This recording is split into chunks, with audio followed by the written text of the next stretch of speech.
Hey man, thanks for being patient. Yeah, Jim, what's going on, man? How are you?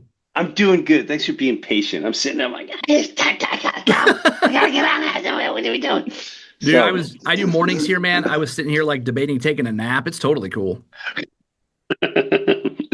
well, thank you, man. I appreciate it. You got it, man. And big surprise for you yesterday on the road. Your wife just sort of showed up out of nowhere to surprise you while you I saw the live, and the fact that your wife just sort of popped on, showed up at your hotel totally unexpected. That had to be awesome. It was beyond awesome. It was really, and literally, I'm sitting right here, right at the door, and I hear someone like opening my door, and I know I have the maid thing, like do not disturb. And I'm like, who? Ah! um, yeah. So she walked in like that. I'm like, what are you doing? She's like, I know you got a couple days off, and I'm gonna come around for the rest of your run. I'm like, yeah, this is great. Yeah, it was an awesome surprise. It's probably been about it's almost a month since we've physically seen each other. So I mean, we FaceTime every morning and every day, but it's not the same. So yeah, that was a really good surprise. How often, when you're on the road, how often has she done that over the 30 years you've been doing this? Not a lot. Not a lot. Not a lot. And I let that be known. However, I will say this. Over the year, this is the first time that I'm doing this many shows in like 3 months. Over the time, I've always done it in a year, like a Thursday, Friday, Saturday, go home. Thursday, Friday, Saturday, Sunday, go home.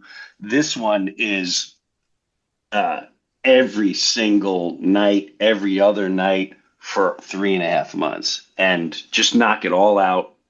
And so, to be fair, we've never been through this, so this it's a first. And she'll get It's to see also a beautiful first. Saginaw, Michigan coming up on Thursday. Oh God, one of the most beautiful areas in the entire country. It is. It is. I mean, I Yeah, can show you right outside the window here how beautiful it is right now. yeah, I'm sure it is. What's the? It's a little. I'm hoping it warms up a little bit so I can get outside a little bit more. It's supposed to be like 60 degrees today, man, and that's about as good as you're going to get, buddy. I know.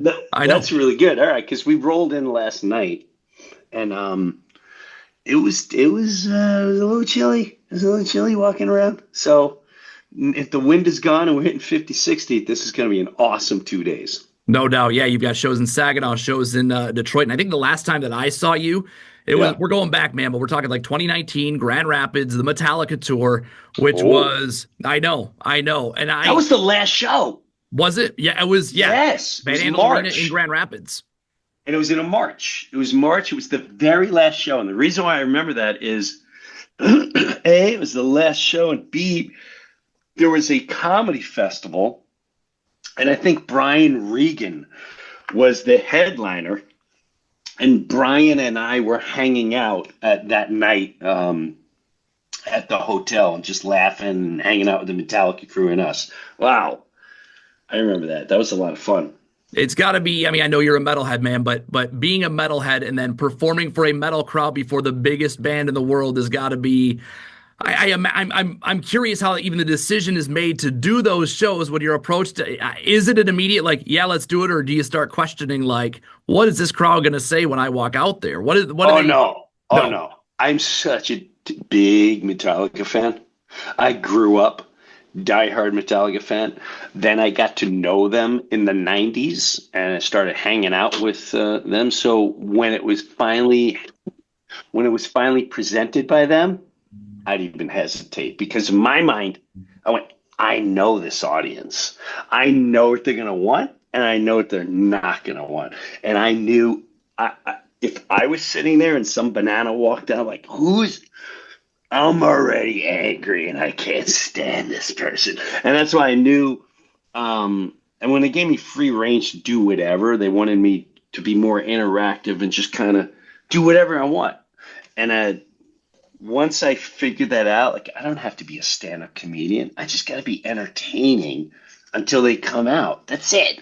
So I believe on that show, was that the show I wore my Yankee outfit when I walked into that Ooh, uniform? maybe. You would have remembered. Yeah. Yeah. But either way, that was the greatest gig ever. To go out, I'm telling my stories of knowing them. I'm telling them stories of what a big fan I am. I would involve the arena, like, let's find the oldest metalhead in here. And I had sections like, ah. It was just, I don't think anyone, it's stuff that all I would have wanted if I was sitting out there waiting for Metallica to go out. So it was cool. And then I brought the music sing along before they came out. I remember that. It was the greatest gig ever, man. It was amazing. I don't And even not know. only that, but when you were done, you got to watch Metallica every night. I mean, come on. Not only that, I got to watch before they went out. What a lot of people don't know is before the shows, they jam and they rehearse up to 40 minutes before they walk out, and they go in this little private room so they become something. And I would sit there and I would just watch and listen. And like, wow, this is 40 something years of them doing this. This is why they're still monsters. 40 years of them doing it. And, now we're talking 30 plus years of you doing this. As I was prepping the interview, thinking back to when I was first introduced to Jim Breuer, the SNL and the Comedy Central specials and stuff like that. But in the last 30 years, man, comedy has changed. Obviously, we talked about it already. You're doing the YouTube live, you're doing the Facebook, you're doing all that stuff. Social media is huge. You're one of the comedians, and a lot of comedians now do the podcast, do all this stuff. You're just like everyone else, even though you've been in the game for a long time. You're out there grinding every single day.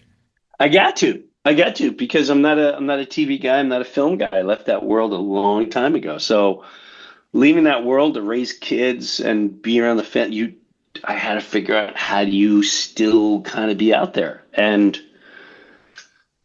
not only still be out there, but still do the things that you want to be. I got to be authentic in myself. And what platform is that? That's the social media. It's like, and talking on the live stream. It's just, this is exactly, I don't have to worry about corporations paying me and giving me lines of what I can say and can't say. It's the greatest thing that's ever happened for entertainers. Yeah, right. And I know it's been a minute since you've been out on a tour like this, and you talked about this being the longest stretch of show after show after show. How does it feel to be back out on the road, be back out in front of fans? At first I was like, I probably won't do this for like another 2 years, but now I'm already like, maybe I'll do a short tour in the winter. This really inspired me and excited me, taking out the tour bus and the crew that I have, the little social media kid, the Kyle kid, my open. I love it. I didn't think at this stage I would love it this much, but I freaking love it. I love meeting the fans before the show. Yeah, everything's really good. I'm in a good spot career wise. Life wise always has to be first. If your life isn't intact, then the rest doesn't matter. So I have that going well, and it's definitely bleeding into the stand up and the shows.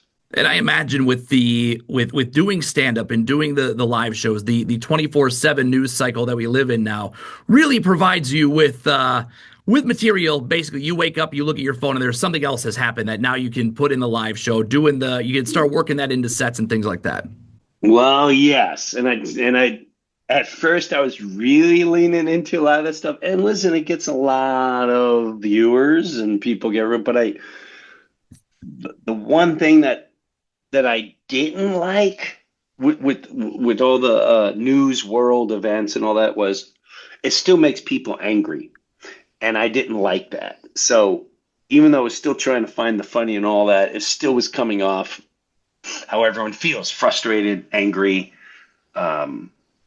So I made that turn of like, well, how do we walk away from all that, and how do we start uniting, like, just simplicity of the human element of taking care and being kind to one another, and zoning in more on family issues rather than the world events. And that has been a huge turn for me. And even my little digital team at first, they were like, well, I just want to tell you the numbers. I'm like, I don't care about the numbers. What I care about is how I feel at the end. And if I feel this way, the listener's going to feel that way. And eventually they I don't worry about the numbers. It'll surpass that and then some.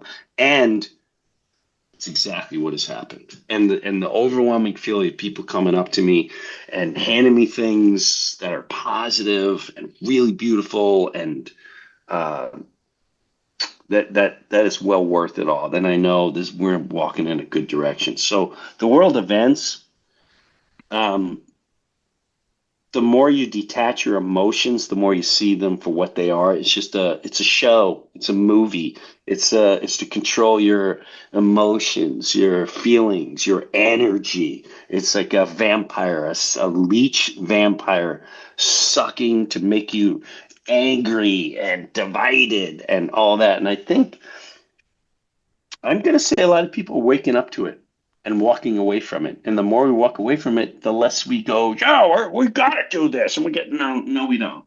No, we don't. Those days are over. It's over. Speaking of energy, I watched Country Boy Can't Survive, your last stand-up special on YouTube, and the energy that I remember from Jim Breuer back in the day, man, the energy is still there. Which, for doing this as long as you have been, man, you see some of those stand-up comedians that were insane early on, and they drop off. Jim Breuer is not that. Jim Breuer is still bringing it, and you are still amped up every single night, man. Without a doubt, this is what I love. This is the gift I've had my whole life, and I take great pride in every stand-up show I come out. I want to beat the living snot out of you. I don't want to be funny. I want to be howling that hurt and that left an impression that you will have for the rest of your life. And that's the God's honest truth. If you compare me to a baseball player, I want the ESPN highlight reel every single night. It's the bad. I want the home run, upper deck. Holy crow! I can't believe that ball went up. I don't want doubles, singles, and all. I'll take them. Thank you. Thank you. Good morning.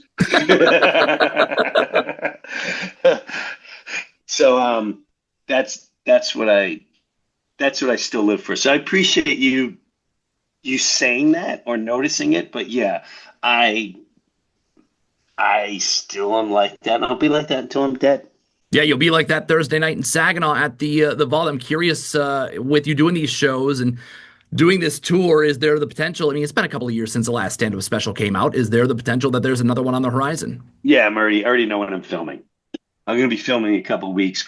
We film every single show, and there's been probably three that were monstrosities, and they were kind of different from each other, but definitely filming probably in April.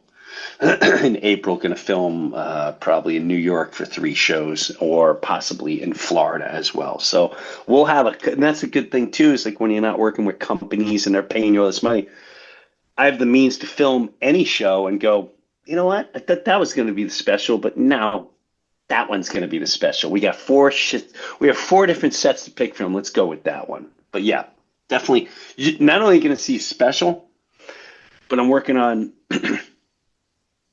every single night. I have a different opening for the area that I'm in.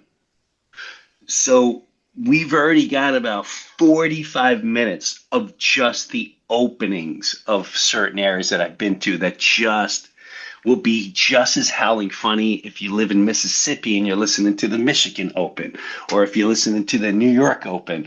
It's all just the opens and the improv. And then I have another whole section just improv. I hear Jim improv over here and he improved here. So this tour alone is going to generate a lot of stand-up for the next year or so. I'm pretty excited. Yeah, it's pretty awesome to think about all the ways you can do content now. It's not just a 60-minute special that airs on Comedy Central at 3 o'clock in the morning for years and years and years. We don't need you burning your mouth before the show tomorrow night. Holy crow, that was hot. The hottest coffee in Michigan. Kill me? Well, it'll be awesome to see all that content that's coming out from these shows. And you mentioned baseball here a couple of times. Baseball season starts today. I know. Yeah, there's a baseball game tonight. Regular season baseball tonight on Netflix of all places. Ooh, it is the Yankees and the Giants on Netflix. Uh-huh. Yeah, wow. I think they're doing an NFL thing where they're going to make us buy like every streaming service to watch sports. Yeah, not gonna. I'm out. I'm out. I do I know you're tapped based. out a couple years ago. I tapped Yeah, out a right. couple years. I love baseball, Yeah. but I did tap out during COVID. During COVID, I tapped out. So now what I'll do is I'll look at highlights, whether it's on Instagram, whatever. But I don't follow the game, and I don't get emotionally involved like I used to. I'm curious though, if you were to go to a game, have you heard about the 9, 9, and 9 challenge that they do? I know you're not. I know your partying days are behind you, but it's 9 hot dogs, No, but 9 beers, we 9 innings. oh yeah, no. No way. No, Not even back in the day. no, that's psychopath stuff. That's psychopath stuff. First of all, 9 beers, you're gonna have to be taken out in a stretcher. 9 hot dogs, your digestive system's gonna be destroyed, especially ballpark hot dogs. Those aren't like, hey, these are gluten free and made. No, those are made from garbage pails that they rounded up after the last game. You couldn't pay, and what do you win out of it? Nothing. Exactly. You get to be a dummy. That's it. Listen, man, I appreciate you taking the time to do this. We're excited to have you in Saginaw coming up tomorrow night at the Vault. Great seats are still available if you want to go get them. The Vault eventcenter.com is where those are. Find Jim Breuer on YouTube and Instagram and Facebook. And if there's a social media network, Jim Breuer is there. There you go. JimBrewer.com for the tickets. Don't go on a third party. Just go on my link and it'll bring you right there. Thanks for having me. I appreciate it.